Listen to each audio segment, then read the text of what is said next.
तो दोस्तों आज की इस क्लास में हम सब पढ़ने वाले हैं क्लास 8 मैथ का आंकड़ा प्रबंधन चैप्टर 10। ठीक है, इसमें हम सब 5 हेडिंग पढ़ने वाले हैं। कौन कौन से आंकड़ा यानी डाटा क्या होता है, आंकड़ा प्रबंधन डाटा हैंडलिंग का मतलब क्या होता है, आंकड़ों को तालिका टेबल में व्यवस्थित करना और चित्रात्मक प्रस्तुति यानी पिक्टोग्राफ और बार ग्राफ के बारे में समझना। पांचवा है दोस्तों दैनिक जीवन में आंकड़ों का क्या महत्व है, दैनिक जीवन में आंकड़ों का क्या महत्व है। तो हेलो दोस्तों, मैं यूसुफ खान स्वागत करता हूँ आप सभी का हमारे इस वीडियो में, जिसमें आज हम ये 5 हेडिंग पढ़ने वाले हैं। तो बने रहिए हमारे वीडियो के अंत तक। बिना देरी किए स्टार्ट करते हैं।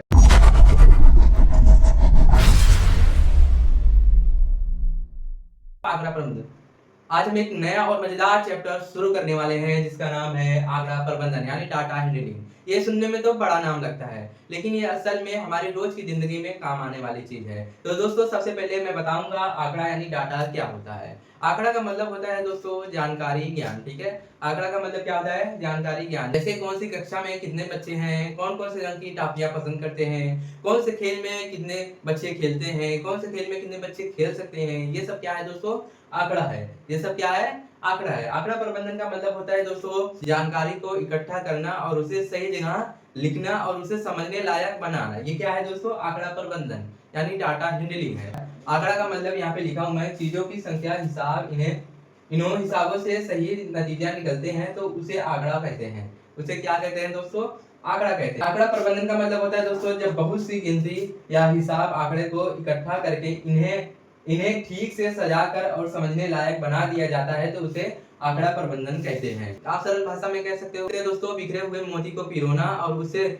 सुंदर माला में बनाना, ये आंकड़ा प्रबंधन है। ये आंकड़ा प्रबंधन है, सीधे भाषा में कह सकते हो। ठीक है, चलिए एग्जाम्पल के तौर पे समझेंगे तो बेहतर समझ में आएगा। सबसे पहले मान लीजिए किसी कक्षा में 40 बच्चे हैं जिसमें से 20 लड़के और 20 लड़कियां हैं। जिनमें से क्या है दोस्तों, 20 लड़के और 20 लड़कियां हैं। मैंने पहले जानकारी इकट्ठा की कौन सी कक्षा है, मैंने पहले जानकारी इकट्ठा की कि कौन सी कक्षा है जिसमें से 40 बच्चे हैं, जिसमें 40 बच्चे हैं। कौन कौन से, 20 लड़के और 20 लड़कियां हैं। तो इसका मतलब ये है दोस्तों कि मैंने पहले जानकारी इकट्ठा की कि किसी क्लास में 40 बच्चे हैं जिनमें से 20 लड़के और 20 लड़कियां हैं। इसका मतलब ये हुआ कि ये कक्षा के बच्चों से जुड़ा आंकड़ा है, ये कक्षा के बच्चों से जुड़ा आंकड़ा है। दूसरा है दोस्तों 10 बच्चों को क्रिकेट पसंद है, 15 को फुटबॉल पसंद है, 15 को कबड्डी पसंद है। इसका मतलब क्या हुआ दोस्तों, 10 बच्चों को क्रिकेट पसंद है, 15 को फुटबॉल और 15 को कबड्डी पसंद है।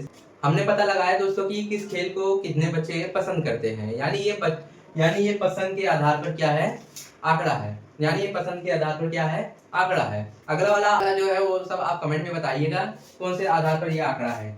अगला है गांव में 50 घर हैं, 30 पक्के और 20 पक्के हैं।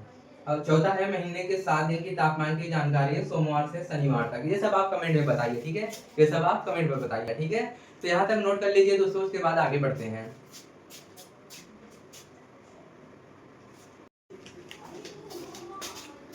तो दोस्तों अब बात करते हैं तालिका की, आंकड़ों को तालिका की। इसका मतलब है दोस्तों मान लो हमारे पास अलग अलग चीजों की गिनती है, उस गिनती को ऐसे लिखूंगा इधर उधर तो समझना मुश्किल होगा। हम सब उसी गिनती को तालिका यानी टेबल के माध्यम से लिखेंगे तो समझना आसान हो जाएगा।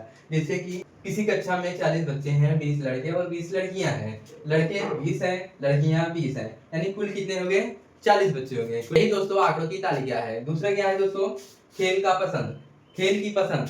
दूसरा है दोस्तों खेल की पसंद, जो मैंने अभी दूसरे उदाहरण में बताया था। खेल, बच्चों की संख्या, क्रिकेट 10 लोग खेले हैं, फुटबॉल 15 लोग, कबड्डी 15 लोग। इसका मतलब यह है दोस्तों कि इसमें कितने बच्चे खेले हैं, 40 बच्चे खेले हैं। यहाँ तक समझ में आया दोस्तों। अब बात करते हैं पिटोग्राफ की। अब बात करते हैं दोस्तों पिटोग्राफ की। पिटोग्राफ का मतलब होता है जब हम गिनती को चित्रों से दिखाते हैं तो उसे पिटोग्राफ कहते हैं। जब हम गिनती को किससे दिखाते हैं, चित्रों के माध्यम से दिखाते हैं तो उसे पिटोग्राफ कहते हैं। इससे हमें आंकड़े तुरंत समझ में आ जाते हैं, इससे हमें आंकड़े तुरंत समझ में आ जाते हैं। जैसे मान लो फलों की बिक्री, मान लो गांव के हाट बाजार में एक दिन में ये फल बिके हैं, यानी एक फल बराबर एक चित्र बराबर 100 फल के, यानी एक चित्र बराबर 100 फल के। मान लीजिए एक चित्र बराबर 100 फल के। ठीक है, उसमें आम कितना है, 400 यानी 4 फल। सेब कितना है, 300 यानी 3 फल। केला कितना है, 200 यानी 2 फल। अमरूद कितना है, 100 यानी 1 फल। मान लीजिए दोस्तों आप इसको समझिए, 4 चित्र बने हैं। इसमें दोस्तों 4 चित्र बने हैं, इसमें 4 गुणे 100 यानी 400 आम बिके हैं। यानी कितने बिके हैं, 400 आम बिके हैं। दूसरा है दोस्तों सेब, यानी 3 चित्र बने हैं, 3 सेब हैं, इसमें 3 गुणे 100 यानी 300 सेब बिके हैं। इसमें कितने बिके दोस्तों, 300 से बिके हैं। वैसे केले भी बिके हैं, अमरूद भी बिके हैं। यहाँ तक समझ में आया दोस्तों? अब दोस्तों इस सबका मतलब हुआ है कि ये पिक्टोग्राफ है, ये चित्र के माध्यम से दर्शाया गया है। ये क्या है दोस्तों? पिक्टोग्राफ है। यहाँ तक समझ में आया? यहाँ तक नोट कर लीजिए आप सब। नोट कर लिए दोस्तों?